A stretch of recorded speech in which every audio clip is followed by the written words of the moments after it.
네, 지금부터는 반도체 얘기를 좀 해보겠습니다. 카이스트의 김정호 교수 나오셨습니다. 자, 어서 오십시오, 교수님. 안녕하십니까. 자, 최근에 이 뉴스부터 여쭤봐야겠어요. 학교에 계시니까. 네. 대기업 취업이 다 보장되는 그 계약학과들, 네. 거기도 신입생들이 줄줄이 입학 포기한다 이런 뉴스 나왔는데 네. 실제로 현장 분위기가 그렇습니까? 네. 저는 이제 카이스트에 있는데 카이스트 같은 경우는 대학교 1학년 입학한 이후에 학과를 선택합니다. 그래서 저희는 그런 문제가 그다지 심각하진 않고요. 네. 석박사 학생들은 반도체 전공한 학생들은 끝까지 잘 마치고 결과도 좋습니다. 근데 이제 학원 보도 자료를 보면 우리나라가 반도체가 매우 중요한데도 불구하고 반도체를 합격했지만 의대로 진학하는 경우가 상당히 많습니다. 그래서 우리 국가 사회에 필요한 우수 이공계 인재가 너무 의대로 쏠리는 현상이 벌어지지 않는가 이렇게 생각을 합니다. 네. 우리 미래 사회의 경쟁력이 상당히 다양성을 가지고 또 창의성 기반에서 해야 되는데 우리 사회가 되게 획일적으로 되고 있지 않느냐, 가치나 문화가 그렇게 반영되는 것으로 보아집니다. 그러니까 포기하는 학생들이 대부분 의대에 가려고 한다 이런 분석 기사들은 많이 나오는데 그렇게 알려져 있죠. 학생들은 어떤 이야기들을 그렇게 하는 겁니까? 제 생각에 왜 그런 일이 벌어질까, 더 심해지고 있을까 이런 생각을 해봤는데요. 아마 미래에 대한 불확실성에 대해서 우리 사회가 굉장히 불안해하는 게 아닌가 이렇게 생각을 합니다. 예를 들면 의대 가면 자격증이 있게 되고, 그렇죠, 의사 면허가 나오죠. 일정 이상의 이제 연봉이 보장이 되고, 또 정년이 없지 않습니까? 그러니까 하나 자격 의대 한번 나오면 평생 보장된다 이런 좀 모든 불확실성에 대한 불안이 거기 반영된 게 아닌가. 학생들의 의지라기보다는 고등학생들, 학부모들의 그런 불안 심리가 작용된 것 같고요. 또 하나는 학원들이 너무 공포 마케팅을 하고 있지 않느냐. 의대 가면 큰일 날 것처럼, 안 가면 큰일 날 것처럼. 그래서 벌써 초등학교부터 의대반이 생긴다고 그러지 않습니까? 그렇더군요. 세 번째는 우리 미디어도 좀 책임이 있습니다. 아, 미디어도. 제가 이제 퇴근해서 잠시 이렇게 정말 프로를 보다 보면 다 의사 아니면 변호사예요. 그래서 작가들의 창작력이 상당히 떨어지지 않느냐. 사람들의 심리를 이용해서 인기는 끌지만 그런 것들이 다 누적이 되는데요. 마지막 원인은 저는 어떻게 보냐면 우리 사회가 수도권 집중 현상이 심각하지 않습니까? 저출산 현상이 심각하지 않습니까? 이 의대 쏠림 현상과 다 맞물려 있다. 그렇게 생각이 들고 우리 사회가 역동적으로 이렇게 발전해야 되는데 이제 안정 위주로 이렇게 되면서 우리 사회와 경제의 발전이 여기서 멈추어지지 않겠는가 하는 생각에서 우리 사회 어떤 못지않게 이게 중요하게 다뤄져야 될 문제라고 그렇게 생각합니다. 네, 반도체는 산업의 쌀이다 이런 표현도 있고 네. 실제 우리 수출 품목에서도 굉장히 주력 품목인데 네. 상황은 점점 어렵게 흘러갑니다. 정부가 그래서 인재 이탈 이거 빠져나가는 거 막겠다면서 네. 540억 원 쏟아붓겠다 이런 네. 대책도 내놨어요. 예. 좀 먹히겠습니까? 열심히 하시는 건 좋지만은 저는 과연 효과가 있을지 잘 모르겠습니다. 우리 저출산 문제 또 결혼율 떨어지는 문제 하려고 엄청난 세금을 쏟지 않습니까? 그거가 과연 효과가 있을지 잘 모르겠습니다. 근데 우리가 현재 이제 디지털 혁명 시대, 디지털 트랜스포메이션 시대에서 인공지능으로 챗 GPT로 표현되는 인공지능으로 세계가 재편되는 건데 그걸 가능하게 하는 것이 이제 반도체가 되겠습니다. 그래서 사회적으로, 경제적으로, 정치적으로 반도체가 매우 중요한데 의대로 이렇게 쏠리는 거는 되게 안타깝게 생각합니다. 정부가 지금 내놓은 걸로 효과가 있을지 모르겠다고 말씀하셨으니까. 예, 제가 그 말씀을 조금 더 드리면 저는 그 정도 규모의 지원이 아니고 이공계 학생들이 이공계과를 선택하면 대학교 4년 내내 등록금을 국가에서 대주고 생활비도 한 달에 100만 원 정도, 석박사 학생들은 200만 원, 300만 원 정도 지급을 해서 학비뿐만 아니라 생활비까지. 생활비까지. 그래서 가난한 학생들, 지방의 학생들이라 하더라도 이공계 창의성이 있고 의지가 있는 학생들은 거기 몰입할 수 있는 이런 환경을 만들어줘야 되지 않느냐 이렇게 생각하고요. 아마 제가 520억 자세히는 들여다보지는 않았지만 아마 여러 개 교육부 사업이나 산자부 사업으로 여러 개 대학원을 만드는데 대부분 아마 교육 운영비라든가 교수 인건비가 될 가능성이 높습니다. 저는 그 효과 별로 없다고 봅니다. 근데 그 520억이라고 해도 미국과 중국이 반도체 산업에 투자하고 있는 수십조 단위의 액수에 비하면 상당히 작습니다.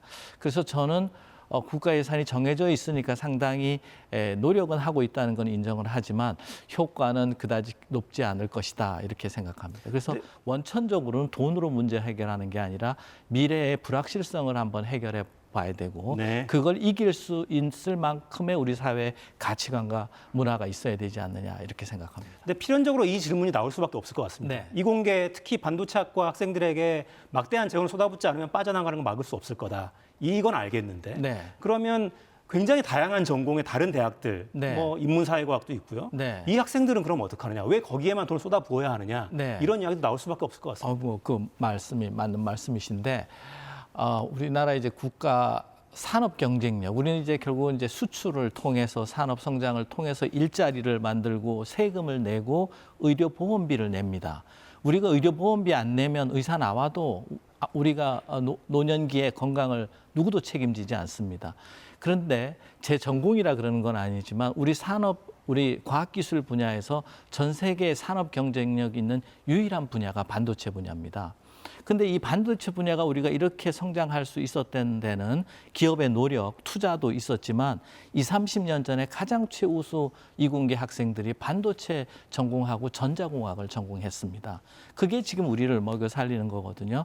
그래서 앞으로 미래에는 제가 이제 이공계 학생들이 공학을 전공한다 하더라도 이제 인문학도 같이 공부해야 됩니다. 상당히 융합적이어야 되고 지덕체를 이뤄야만 진정한 리더가 생기고 창의력이 생깁니다. 그래서 인문학도 살려야 되고 공학도 살려야 되고 반도체도 살려야 됩니다. 그래서 순위는 좀 정해져 있겠습니다만은 아마 우리가 반도체 인공지능에 대한 확실한 인재들을 길러내지 못하고 산업 경쟁력을 유지하지 못하면 아마 20, 30년 후에는 우리 경제가 상당히 어려워지고 또 우리가 일자리를 찾아서 해외로 다 아마 유랑 생활을 해야 될지도 모르겠습니다. 네.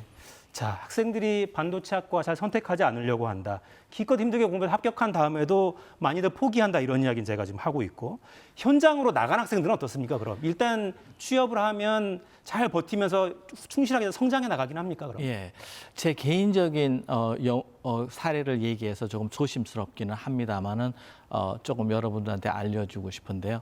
저희 연구실 학생들이 이제 반도체를 연구합니다. 석박사 학생들이 100여 명이 지금 졸업했고 지금 이제 25명 정도가 있는데 전 세계로 뻗어나가 있습니다.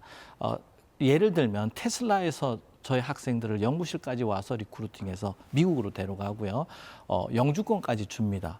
그리고 또 삼성전자, 하이닉스 서로 경쟁해서 데리고 가요. 근데 연봉을 치면 뭐 1억 원대에서 10억 원대까지도 받습니다. 스탁옵션까지 치면 더 하고요. 그래서 충분히 보상을 받습니다. 첫 번째 그러고 두 번째는 기업에 가서도 자기가 경쟁력이 있으니까 서로 계속 리크루팅을 받습니다.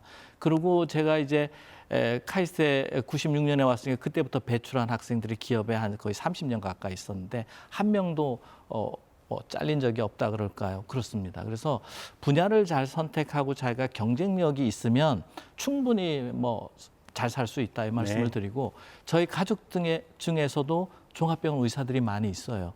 우리 졸업생들이 더 연봉 많고 그렇습니다. 그래서 근데 그 의사들이 인턴 레지던트 거치는 과정에서 주말도 없이 기숙사에서 자면서 생활해요.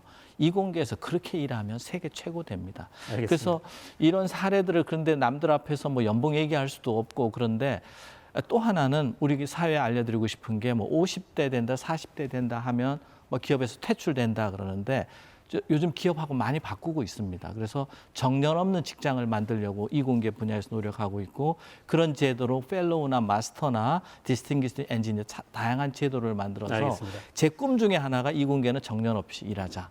예, 그런 꿈을 갖고 있습니다. 그렇게 되면 일하시는 분들은 좋겠어요. 해당 분야에서는 좋을 것 같은데 드는 의문은 또 그런 것도 있습니다. 국가나 사회에서 많은 자원을 투자해서 인력들을 키워내야 한다라고 이제 요청하고 계시고, 근데 요 과실이 그렇다면 그렇게 키워낸 인력들이 공동체를 위해서 어떤 기여를 하는가 이런 이야기가 또 있어야 될 것 같거든요. 이 사람들이 고액 연봉을 받고 열심히 일하고 있다 여기서 그치면 안 될 것 같고. 당연히죠. 그러면 그 연봉이 받으려면 회사가 잘 수익을 내야 되는 거 아닙니까? 그 수익을 통해서 새로운 일자리가 창출되는 게 하나가 있고 공학자로서 보면 자기가 만든 제품이 사회에 쓰이고 그렇다는 게 있겠습니다. 근데 제일 중요한 거는 세금을 내줍니다. 의료보험비도 내주고요. 그렇죠. 그런 혼자 벌고 산업이 끝나는 게 성장을 아니라. 해야 우리 후손들이 일자리를 갖게 되고 결혼도 하고 주택을 갖게 된다고 생각합니다. 네. 자, 그래서 더 훌륭한 인재들을 많이 키워낼 필요가 있다. 뭐 이런 말씀이시고요. 지금 이 얘기도 좀 해보죠. 미국에서 반도체법 관련 네. 입법 이야기가 많고 네. 이 법이 실제로 작동이 되면 국내 기업들 뭐 기밀 다 빼가는 거 아니냐 이런 우려도 네. 있는 게 사실인 것 같습니다. 네. 이제 다음 달엔 대통령이 미국에 가서 네. 또 협의를 하게 될 텐데 네. 어떤 부분은 반드시 손을 봐야 한다고 생각하십니까? 네. 제가 조금 설명을 드리면 이게 이제 반도체와 인공지능이 국가 패권주의 시대가 되면서 지정학적으로 서로 연결이 돼 있습니다. 태평양을 중심으로. 그래서 이 반도체 문제가 단순히 경제적인 문제가 아니라 국가 안보 문제로 되어 있습니다. 그래서 아마 우리 정부에서도 많은 노력을 하겠지만은 안보적인 측면에서 우리 기업들이 손해를 보지 않게끔 손해를 보지 않는다는 건 이제 정보가 흘러나간다든가 이익이 흘러나간다든가 우리 인재들이 흘러나간다든가 그걸 막는 게 이제 국가의 역할이고요. 그런 면에서 정부의 리더십에 대해서 한번 기대를 해보고요. 예. 마찬가지로 국회의원들도 제 역할을 좀 다했으면 좋겠습니다. 알겠습니다. 반도체 법의 핵심 내용이 그 부분인데 그 부분과 관련해서 우리가 뭔가 예외를 얻어내야 된다 이런 말씀인 것 같습니다. 쉬울지는 모르겠습니다. 성과를 좀 기대하겠습니다. 자, 김정호 교수였습니다. 감사합니다. 감사합니다.